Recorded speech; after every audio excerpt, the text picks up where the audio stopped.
The honourable member for Calgary North Hills.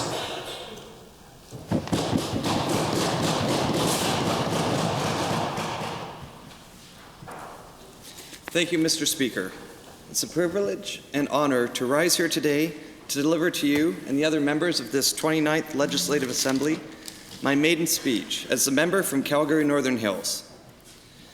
Mr. Speaker, I'd like to thank you for the impartiality that you bring to the chair. I believe you represent the position with honor and distinction, and I wish you the best as we continue on this legislative journey together. To the residents, neighbors, colleagues, and friends of Calgary Northern Hills, thank you for giving me the opportunity to represent you in this assembly. During the election campaign, I met many of the constituency's teachers, healthcare workers, construction workers, oil and gas sector workers, postal employees, parents and grandparents, community advocates, and the others that were ready for change and who expressed that desire at the ballot box last May. I was honored when the constituents of Calgary Northern Hills placed their trust in me. I have continued to work every day to represent the constituency to the best of my abilities. Calgary Northern Hills is an electoral district on the northern edge of the city and comprises the neighborhoods of Panorama Hills, Coventry Hills, Country Hills Village, and Harvest Hills. Also, among the hills, there is the community of Hanson Ranch in Hidden Valley, which happens to be the neighborhood where I live. Calgary Northern Hills is one of the newest areas of the city and has grown rapidly in the last 2 decades. 2011, the Canadian Census indicates that the area is exceptionally diverse, with only 42% of residents born in Alberta. So take a walk along the streets of the Northern Hills and you might hear Cantonese, Mandarin, Punjabi, Spanish, or one of many languages spoken by Canada's Indigenous peoples. You'll find restaurants serving cuisine from around the world in Vietnamese, Chinese, East Indian, Korean, Thai, Japanese, and the 2 delicious shawarma shops from the Middle East. I've come to rely on these restaurants more and more since being elected, as I'm finding it increasingly difficult to keep fresh food in my refrigerator. However, this does provide the perfect opportunity to sample the fine cuisine in the Northern Hills.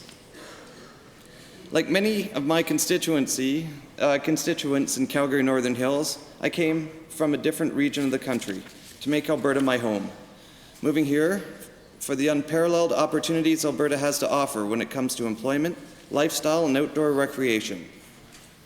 Not long after I transferred to work at Calgary Airport, I moved to a newly built neighborhood in Cochrane.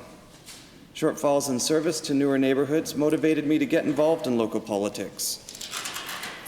During my run for a position on Cochrane's Town Council, I learned much from others, wrestling with how to best provide public services, maintain quality of life, and manage tax rates amid a rapid population growth and nonstop urban development and infrastructure debt.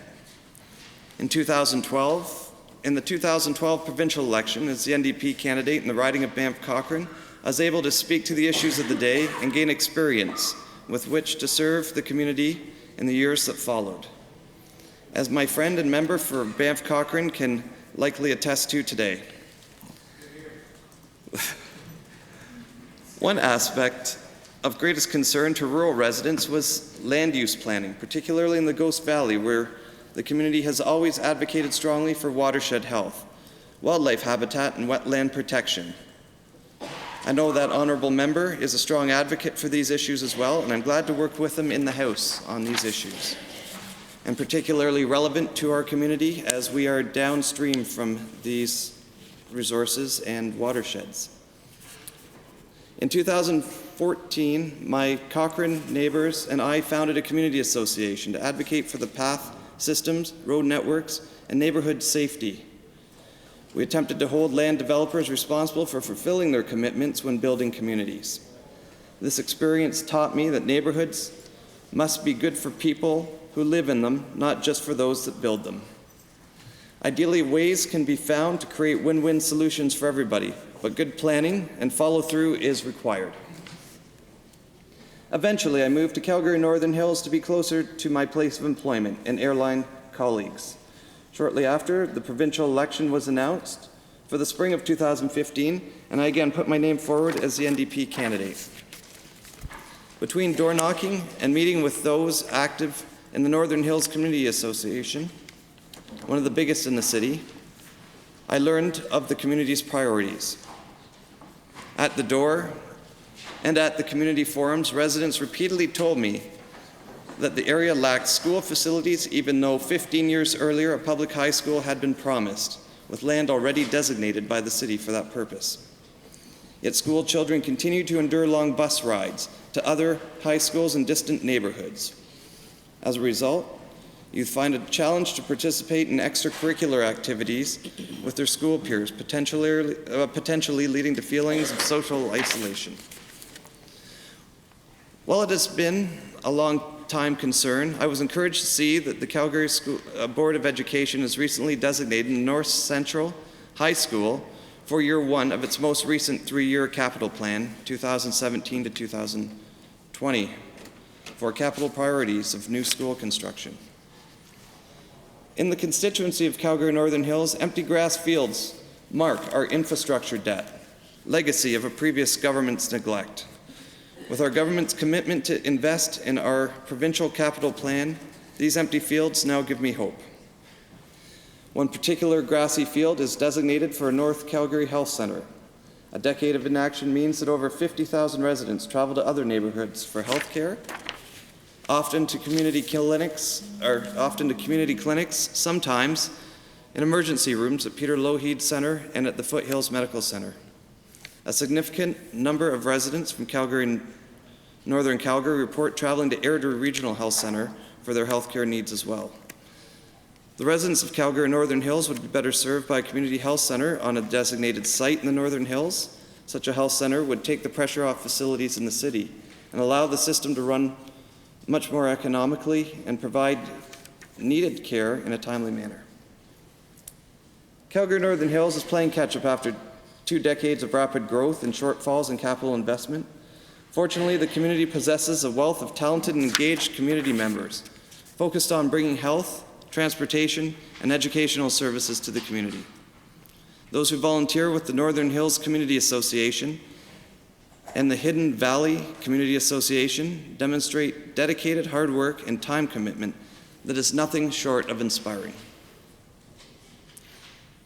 The future of Calgary Northern Hills is bright with these passionate residents advocating for their community. The Nose Creek Sports and Recreational Association is a living example of this community spirit. This not-for-profit organization was founded to spearhead the development of a community recreation facility.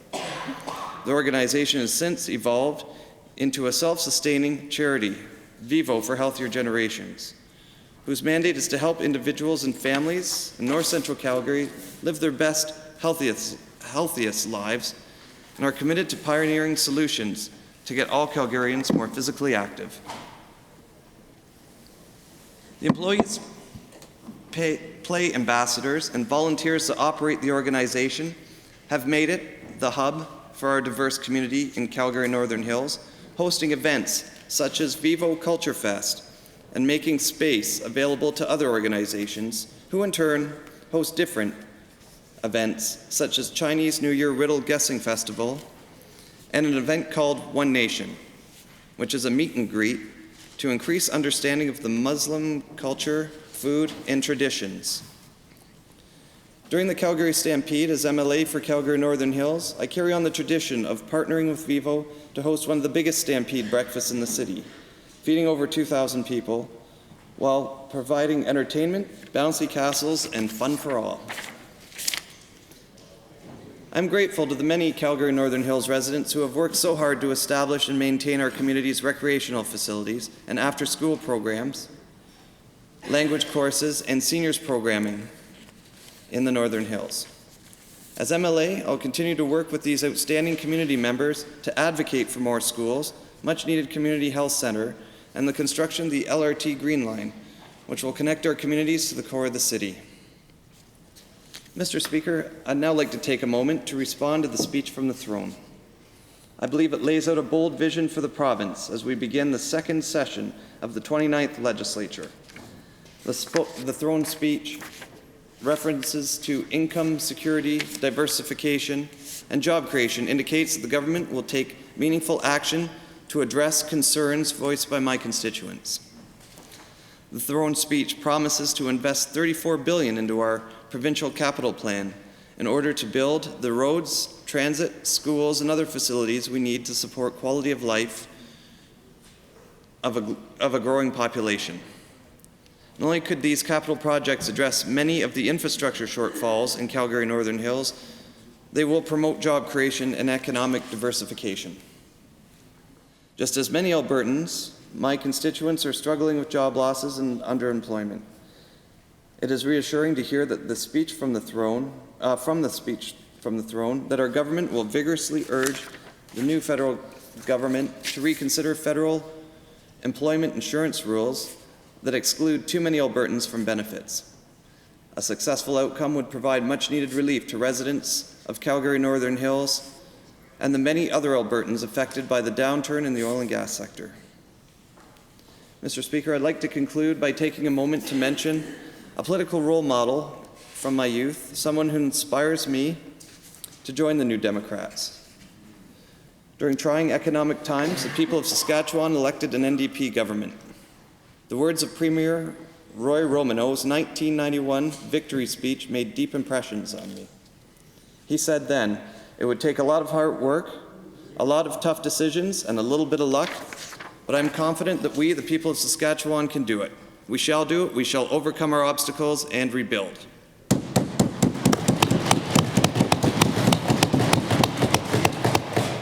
Following that victory speech, the NDP in the province of Saskatchewan left a series of surpluses nearly a decade long and formed government for over 15 years. It's true that Alberta has elected an NDP government for the first time ever, but like the people of Saskatchewan, we, the people of Alberta, can build an economy that is widely diversified and resilient to the energy price swings, just as the speech from the throne describes. We can build an economy that captures the full value of our resources, holds the promise of prosperous futures for our children, and shares in benefits widely and fairly among all Albertans. I will work to help make this vision a reality.